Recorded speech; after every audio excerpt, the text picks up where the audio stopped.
Buenos días, el día de hoy vamos a presentarles junto a mi compañero Daniel Montoya, Mauricio Carmona y mi profesora Jessica Colón, el plan número 9, el plano inclinado según Galileo Galilei.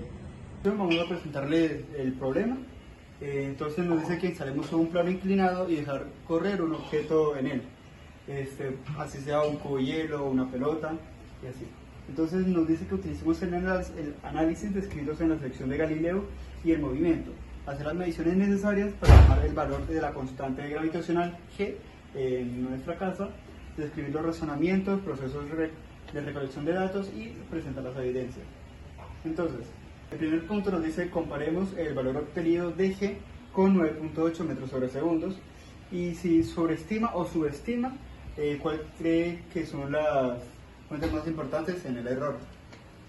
Y la rúbrica nos dice que construir y medir apropiadamente las variables importantes en el plano, documentar cómo tomamos las mediciones del tiempo y usar promedios y realizar apropiadamente el cálculo de G según el trabajo de Galileo. Sí. Bueno, entonces según el texto sobre Galileo y el movimiento gravitacional, nos comenta que antes de Galileo, los teólogos aristotélicos creían que al caer un objeto, solo iba a buscar su lugar en el centro del universo. Este argumento no intenta explicar ni el cómo ni el por qué, sino el para qué de las cosas. Galileo a esto no le gustaba mucho, así que él quería entender el cómo de esto, algo que aún hoy en día nos estamos preguntando. La hipótesis que Galileo quería probar era la siguiente: que la velocidad de un objeto en caída libre es proporcional al tiempo que éste lleva cayendo. ¿Cómo así? Que en un plano, como en el planeta Tierra, que sabemos que la aceleración gravitacional es de 9.8 metros por segundo, esto nos va diciendo que a medida que tiramos un objeto, ¿cierto? O sea, una pelota o un cubo, un objeto, lo que sea, en un plano perfecto, o sea, que no haya resistencias, por ejemplo, resistencia de aire ni nada que lo afecte, lo dejamos caer, a medida que más vaya pasando el tiempo, más va aumentando su velocidad con respecto a la aceleración. ¿Esto qué quiere decir? Que, por ejemplo, en nuestro caso, en el segundo 1 de caída libre, el objeto que soltamos tiene una velocidad igual a la aceleración, o sea, una velocidad de 9.8 metros por segundo. A su vez, al pasar el segundo 2, el objeto va a tener una velocidad del doble de la aceleración, o sea, de la velocidad anterior, o sea, una velocidad de 19.6 metros por segundo, y así sucesivamente. Eso es lo que nos quiere decir esta parte. Entonces, como los objetos caen muy rápido al suelo, es difícil realizar las mediciones precisas del tiempo y de la distancia, y mucho más con los cronómetros de agua que usaba Galileo.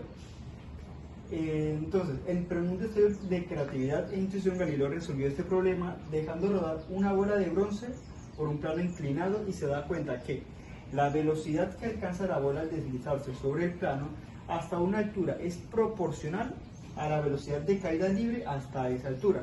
Esto lo vamos a ver un poco más adelante con una demostración gráfica.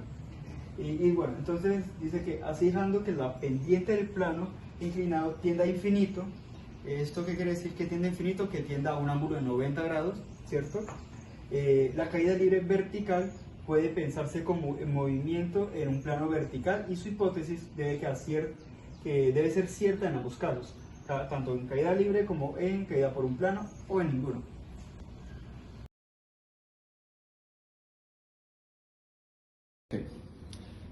Partiendo de este razonamiento, nosotros intentamos hallar una ecuación que relacionara el ángulo con la aceleración. Lo primero que pensamos fue hallar una constante de la siguiente manera.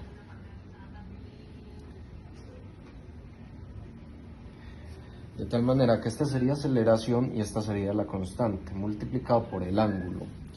Esta constante la vamos a hallar de la manera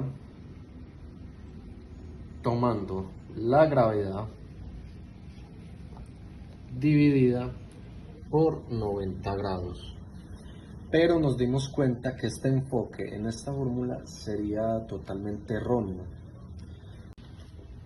Nosotros obtuvimos este razonamiento ya que al tener una línea recta y un objeto cayendo, pensamos que íbamos a obtener una constante que sirviera para cualquier tipo de ángulo, ya sea 45 grados, 60, etc.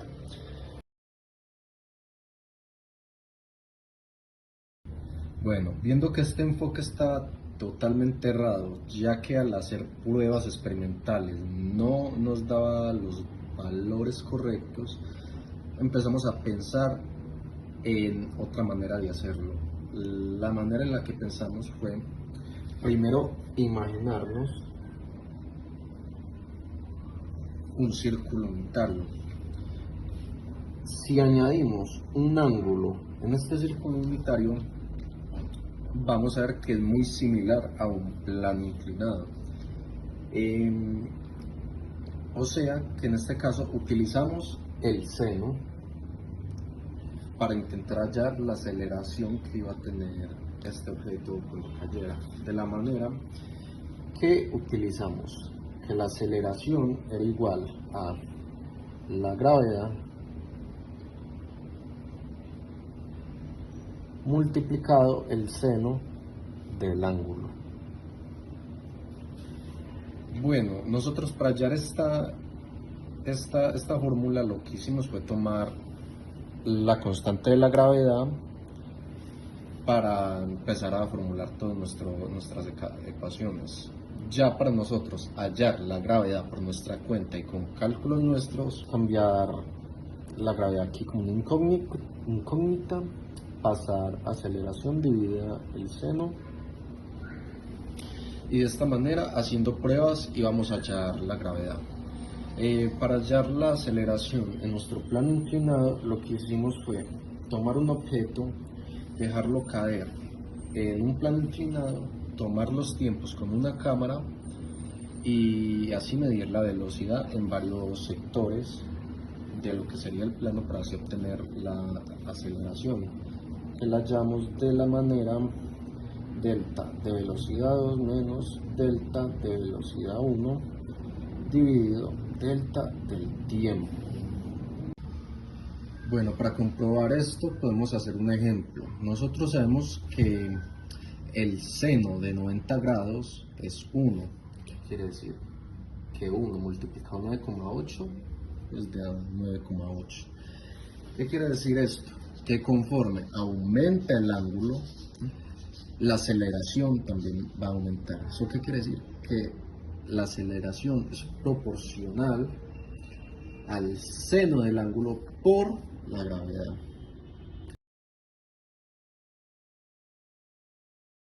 Partiendo de lo dicho por mi compañero anteriormente, al instalar el plano inclinado tenemos los siguientes datos: de que el ángulo que obtenemos es de 35 grados, la distancia de la tabla es de 65 centímetros. Ya teniendo esto y teniendo la ecuación o la fórmula con la que queremos hallar la gravedad, que es esta, que es la aceleración, que es igual a la gravedad por el seno del ángulo. Ya como queremos hallar la gravedad, simplemente despejamos la gravedad de la ecuación y nos queda así, de esta manera, de que la gravedad es igual a la aceleración sobre el seno del ángulo.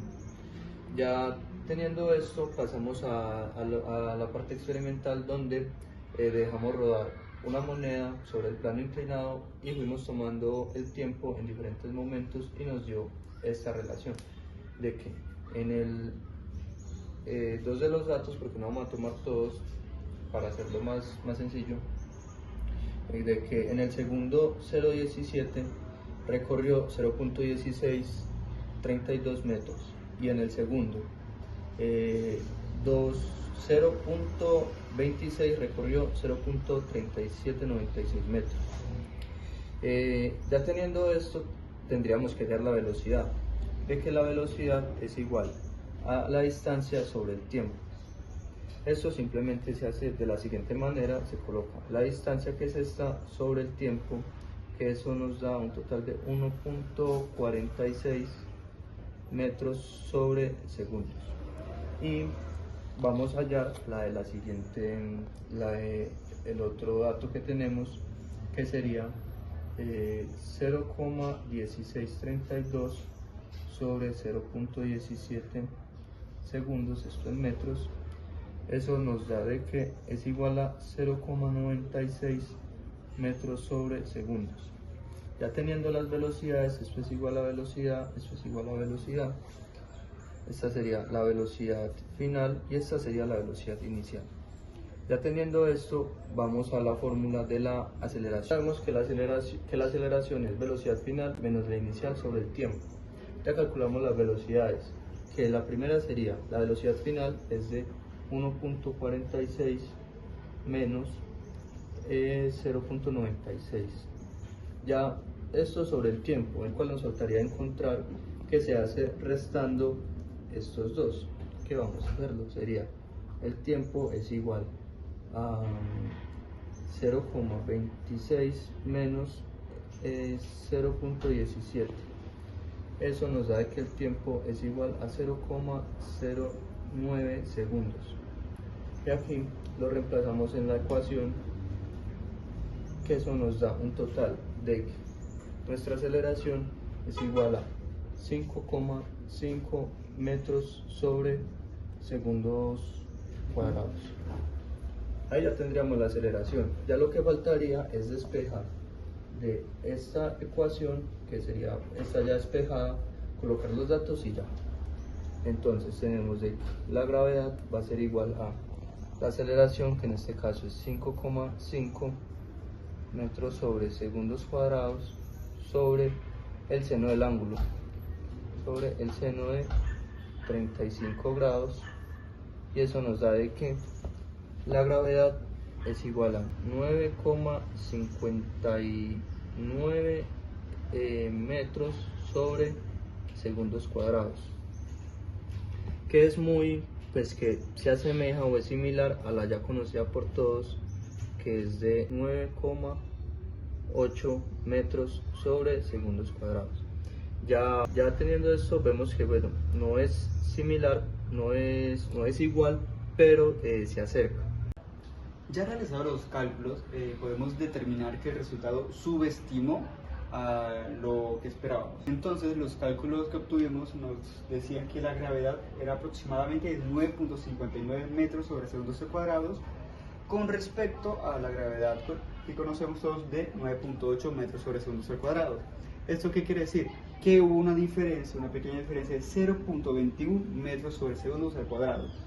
Esta diferencia puede atribuirse a varios factores, como por ejemplo la precisión al medir las velocidades, las velocidades como el tiempo, las limitaciones de nuestra cámara, y también factores como la fricción de nuestro modelo, de nuestra tabla que usamos para hacer este plano inclinado, del objeto usado, que en este caso fue una moneda, lo que pudo haber generado mucha mayor fricción a compararlo, haber usado por ejemplo un cubo de hielo o una pelota.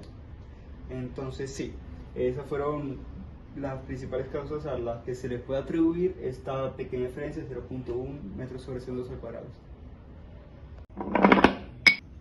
Bueno, aquí hay 1,90 aproximadamente. Se deja caer la moneda. Como les había mencionado en diapositivas anteriores, les voy a explicar algunas cosas, como por ejemplo, aquí tenemos un simulador de plano inclinado, ¿cierto? Aquí podemos definir varias cosas, como la base, el ángulo de inclinación, la velocidad, el tiempo, ¿cierto? El coeficiente de rozamiento y la masa en kilogramos, ¿verdad? Ok, vamos a descartar ya unas cosas desde el inicio. Para que sea lo más perfecto posible, vamos a poner el coeficiente de rozamiento en 0. La masa en kilogramos era algo que no nos permitía poner en 0, así que puse la más pequeña, 0,01. Igual esto no es algo que afecte. La base tampoco afecta directamente en los resultados. Es algo que pudimos notar, que esto se mueve y la velocidad y la aceleración no van a cambiar. El ángulo de inclinación es algo que sí afecta directamente a los resultados, ya que dependiendo de la aceleración va a ser mucho mayor o menor, ya que si tendemos a un ángulo de inclinación de 90 grados, vemos que ya sería un objeto de caída libre, ¿cierto? Y eso sería pues obviamente una aceleración de 9.8 metros sobre segundo al cuadrado.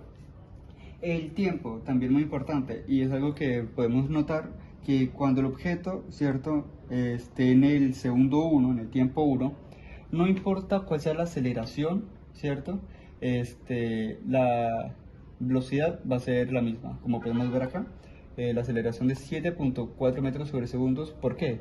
Porque tiene un ángulo de inclinación de 49 grados, la velocidad va a ser igual a la aceleración, ¿cierto?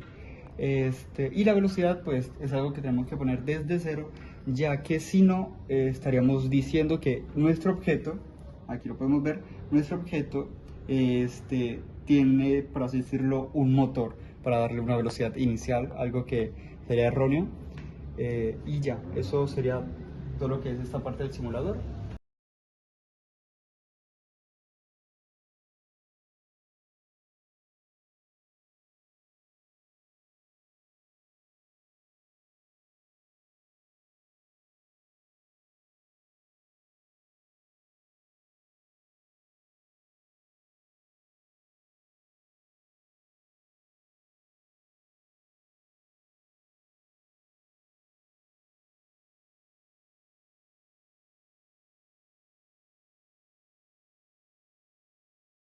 Como conclusiones podemos afirmar que, aunque el experimento no fue perfecto, demostró la utilidad del método de plano de inclinación para medir la aceleración gravitacional, tal como lo hizo Galileo en diferentes ocasiones. La diferencia de resultados se debe, ya como lo había mencionado anteriormente, a causas de limitaciones como la mención, el equipo usado, las coeficientes de rozamiento, entre otras. Con un análisis más detallado y un equipo más preciso podríamos acercarnos aún más al valor de la vida real de la aceleración gravitacional.